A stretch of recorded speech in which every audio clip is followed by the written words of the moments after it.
Hurmatli kuzatuvchilar, juda ham ko'pchilik bo'qog'ida muammosi borlar, gormonal buzilish bo'lganlar bu mahsulotni ichadi yoki bo'lmasam gormonal muammoga kelmasligi uchun profilaktika uchun ham ichib yurishadi. Bu yod mahsulotlari, ya'ni juda ham ko'pchilikka tanish bo'lgan yodimarin yoki yodi balans.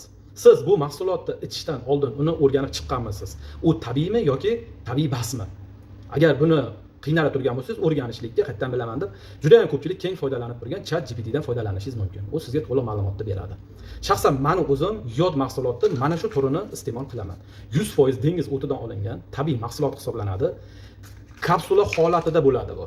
Tabletka holatida ham, kapsula holatida bo'ladi. Agar kapsula holatidagi bo'lsa, bu juda ham foydali, organizmga singishi juda ham tez bo'ladi. O'shaning uchun bunisiga e'tibor beringlar. Keyingi e'tibor beradigan narsalar ichida 90 dona bo'ladi.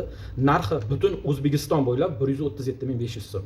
Dollarga pichadigan bo'lsangiz, $11 atrofida bo'ladi. Bu butun dunyo bo'ylab.